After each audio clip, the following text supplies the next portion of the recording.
आपल्या जीवनात संतुलन आणि सकारात्मक ऊर्जा राखण्यासाठी वास्तुशास्त्र महत्त्वाचे आहे. यानुसार घरातील प्रत्येक वस्तूचे स्थान आणि त्याचा परिणाम आपल्या जीवनावर होतो. अनेक वेळा आपण नकळत अशा सवयी अंगीकारतो ज्या वास्तूनुसार योग्य नाहीत. बऱ्याचदा आपण सर्वजण आपल्या दैनंदिन जीवनात काही छोट्या गोष्टी करतो, ज्या आपल्याला सहज आणि सोयीस्कर वाटतात. अशीच एक सवय म्हणजे दरवाजाच्या मागे कपडे लटकवणे. ही एक सामान्य गोष्ट वाटू शकते, परंतु त्याचे काही नकारात्मक परिणाम देखील होऊ शकतात. वास्तुशास्त्रानुसार दरवाजा सकारात्मक ऊर्जा आणि आतून बाहेरील नकारात्मक ऊर्जेचा प्रवेश रोखण्याचे काम करतो. दारामागे कपडे लटकवण्याची सवय बदलणे का महत्त्वाचे आहे हे जाणून घेऊया. वास्तुशास्त्रानुसार दरवाजाच्या वरच्या भागात धनाची देवी लक्ष्मीचे स्थान आहे. त्यामुळे दरवाजाच्या मागे कपडे लटकवू नये असे सांगण्यात आले आहे.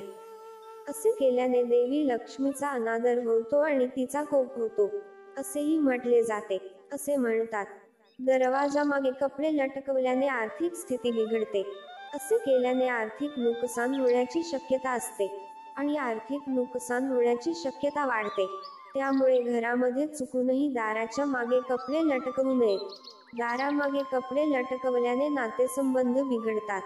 नातेसंबंधात कलह किंवा दुरावा याचेही ते मुख्य कारण बनते. अशा परिस्थितीत कुटुंबात कोणत्या ना कोणत्या कारणावरून भांडणे होत असतात. दरवाजाच्या मागे कपडे लटकवल्याने नकारात्मक ऊर्जा वाढते, ज्यामुळे कुटुंबातील सदस्यांच्या प्रगतीमध्ये अडथळा येतो.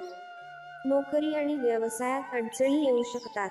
यासोबतच कोणत्याही कामात कठोर परिश्रम करूनही यश मिळण्याची शक्यता कमी होते आणि प्रत्येक कामात काही ना काही अडथळे येऊ लागतात. दारामागे कपडे लटकवायची सवय असेल तर ती सुधारायला हवी, अन्यथा कोणत्याही कामात यश मिळण्याची शक्यता कमी होते. मित्रांनो, व्हिडिओ आवडला असेल तर व्हिडिओला लाईक करा आणि व्हिडिओ कसा वाटला ते देखील कॉमेंट करून कळवा. आणि अशाच नवनवीन व्हिडिओसाठी आपल्या चॅनलला सबस्क्राईब करा. धन्यवाद.